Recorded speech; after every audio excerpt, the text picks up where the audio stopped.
Radio Maria Tanzania na Radio Mbiu Sauti ya Faraja Kagera.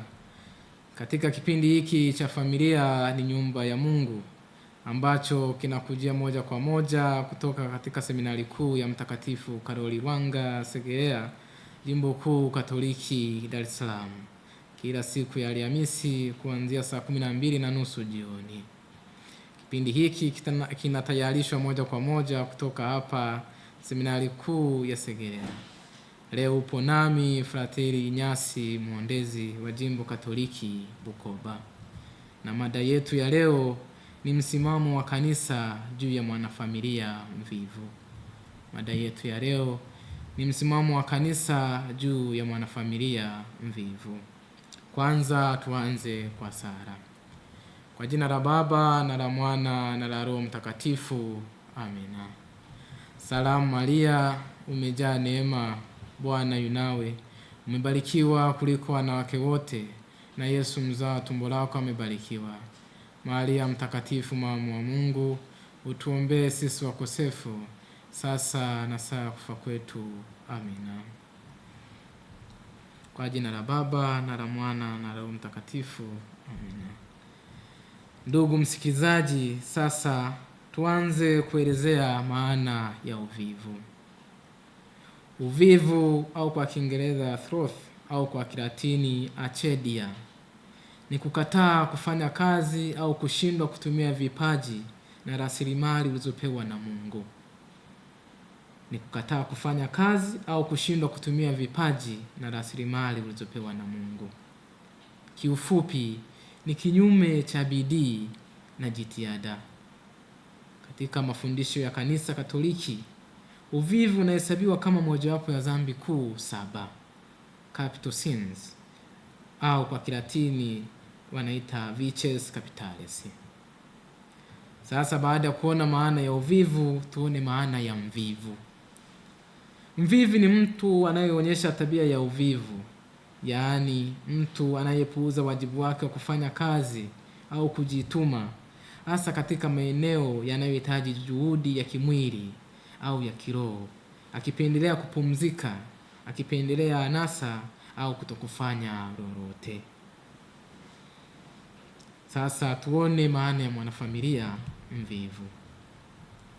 Mwanafamilia mvivu ni mjumbe yeyote wa familia, anaweza akawa mtoto, mzazi, au ndugu, ambaye anakataa kushiriki au kuchangia katika majukumu ya kifamilia ingawa ana uwezo wa kufanya hivyo. Anakataa kushiriki au kuchangia katika majukumu ya kifamilia ingawa ana uwezo wa kufanya hivyo. Sasa tuone kanisa linasemaje kuhusu uvivu. Tunaanza na maandiko matakatifu au scriptures. Waraka wa pili wa Mtume Paulo kwa Wathesalonike sura ya 3 aya 10 ndiyo msingi mkuu wa kanisa kuhusu uvivu, ambapo onyo kali dhidi ya mvivu linatolewa kwamba mtu yeyote asiyefanya kazi na asile chakula.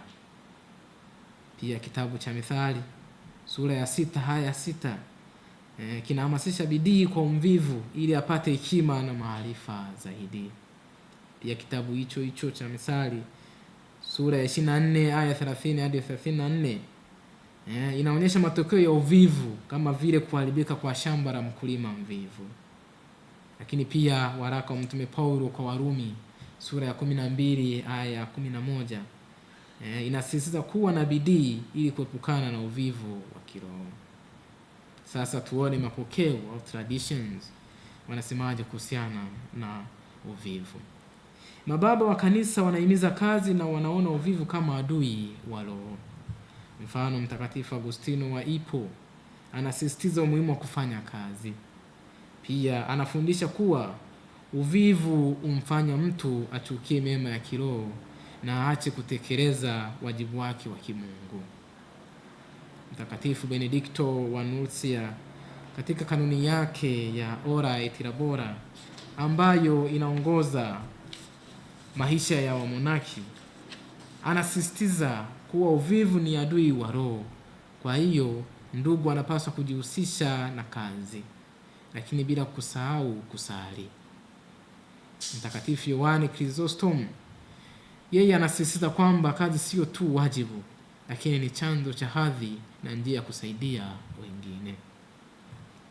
Tuone sasa mamlaka fundishi halali za kanisa au magisterium. Kwa kuanza na nyaraka za kipapa, Papal Encyclicals.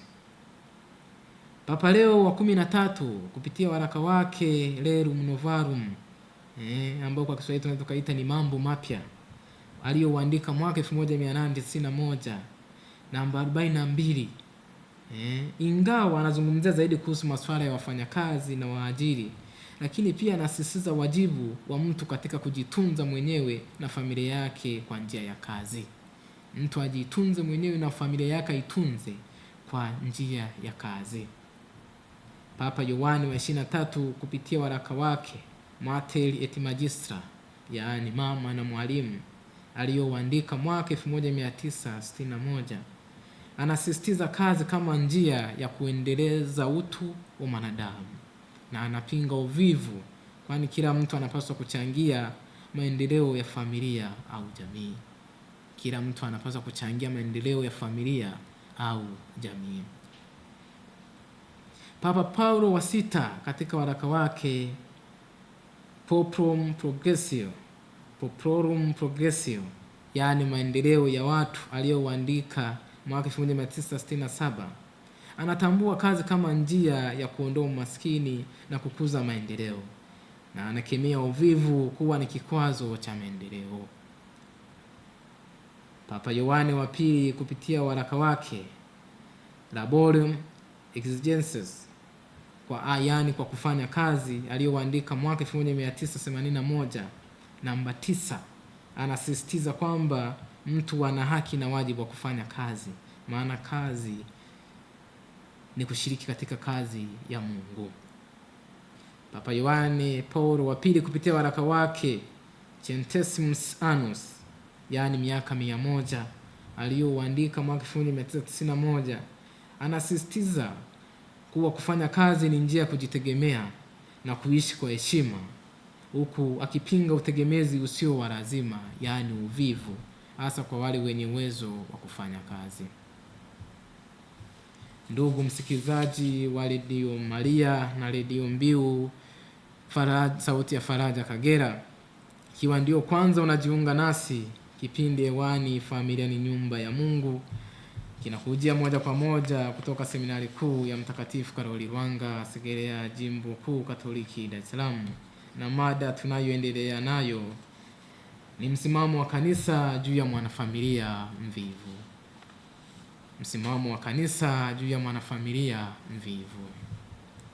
Sasa tuone mitaguso au councils zinasemaje kuhusiana na uvivu. Mtaguso wa pili wa Vatikani kupitia hati ya kichungaji juu ya kanisa katika ulimwengu wa kisasa, Gaudium et Spes, yaani furaha na matumaini, kifungu namba 67, unahimiza kwamba kazi ifanywe kwa ufanisi na bidii ili kukuza ustawi wa jamii na familia. Pia unahimiza kwamba kila mtu ajue haki na wajibu wake katika kufanya kazi. Katekisimu ya Kanisa Katoliki, Catechism of the Catholic Church, inasisitiza kuwa kufanya kazi ni haki na wajibu wa kila binadamu, na hanakuwa anashiriki katika kazi ya uumbaji wa Mungu. Pia inasisitiza kuwa kazi inapaswa kufanywa kwa uaminifu na inapaswa kutumiwa kwa faida yetu na ya wengine na kuwasaidia maskini. Rejea Katekisimu ya Kanisa Katoliki namba 2428. Uvivu au thros au achedia, kama tulivyoona huko nyuma, unatajwa kama mojawapo ya dhambi kuu 7, ikifafanuliwa kama kutojali wajibu au neema ya Mungu, hali inayoathiri sana maisha ya kiroho na wajibikaji. Rejea Katekisimu ya Kanisa Katoliki namba 1866. Sasa baada ya kuona Katekisimu ya Kanisa Katoliki inasemaje kuhusu uvivu, tuone sasa sheria za kanisa au canon law zinasemaje kuhusu uvivu au mwanafamilia mvivu. Sheria za kanisa zinazungumzia wajibu wa kutunza na kusaidia familia. na kanisa kutunza na kusaidia familia na kanisa, jambo ambalo linaongeza uwajibikaji na kuondoa uvivu. Kwa hiyo kutunza familia yako na kulisaidia kanisa ni wajibu na pia ni kazi, kama sheria za kanisa zinavyosisitiza. Jambo hili linaongeza uwajibikaji na kuondoa uvivu. Mfano, waamini wote wana wajibu wa kuwajibika kwa kadiri ya uwezo wao katika kuhakikisha kanisa lina mahitaji yake ili lifanye utume wake. Rejea sheria ya kanisa namba 222 kifungu cha kwanza. Hapa sasa unaweza kujiuliza, wewe unaweza kushirikije katika kulisaidia kanisa? Ni kupitia hata kwenye jumuiya yako, kupitia kutoa zaka, kupitia kupeleka vipaji na vitu kama hivyo. Pia waamini wote wana wajibu wa kulitumia na kulilea kanisa, ikiwa ni pamoja na kufanya kazi. Rejea sheria ya kanisa namba 227. Sasa tuone msimamo wa kanisa juu ya mwanafamilia mvivu. Msimamo wa kanisa Katoliki kuhusu mwanafamilia mvivu uko wazi kabisa. Uvivu ni kinyume na wito wa Mungu na ni uvunjifu wa wajibu wa kimaadili. Kazi si tu njia kujipatia kipato, bali ni heshima ya binadamu, maana anashiriki katika kazi ya Mungu. Lakini pia mwanafamilia mvivu anapuuza agizo kuu la waraka wa pili wa Mtume Paulo kwa Wathesalonike, sura ya 3 aya 10, na ikiwa mtu hataki kufanya kazi, basi asile chakula. Pia anakiuka haki na wajibu kwa familia yake kwa kushindwa kuchangia nguvu, akili na uwezo kama mwanafamilia. Lakini tunaona kwamba kanisa kwa kumpendelea mwanadamu na kufanya kazi ya kimungu, kanisa linafundisha kwamba mwanadamu mvivu anapaswa kuonywa na kuhimizwa kwa upendo. Sio tu kumfokea, kumpiga, mwanafamilia kumpiga, kumtukana. Kanisa linasisitiza na linashauri huyu mtu mvivu aonywe na pia ahimizwe kwa upendo. Lakini ikiwa anakaidi, anastahili kunyimwa msaada wa chakula na rasilimali.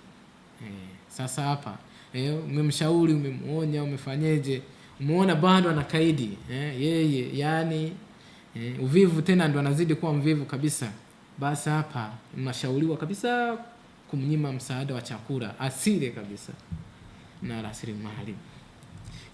Hii inafanywa si kwa chuki, bali kama adhabu ya kimatibabu, medicinal punishment.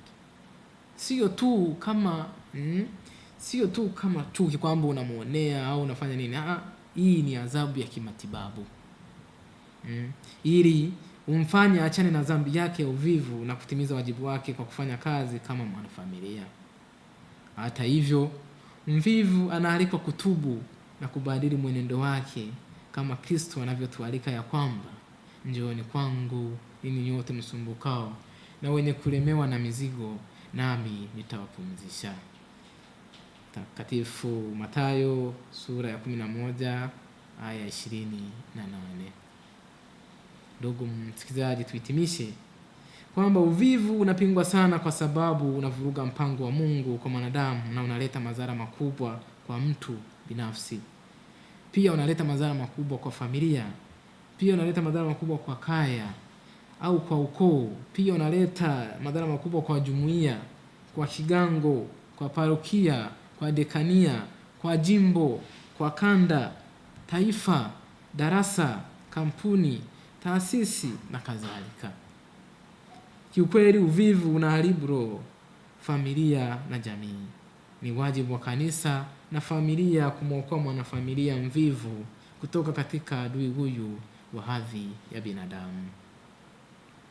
Mpendwa msikilizaji wa Radio Maria Tanzania na Radio Mbiu sauti ya faraja Kagera, hadi kufikia hapa ndio tumefikia tamati ya kipindi chetu cha Familia ni Nyumba ya Mungu kwa siku ya leo.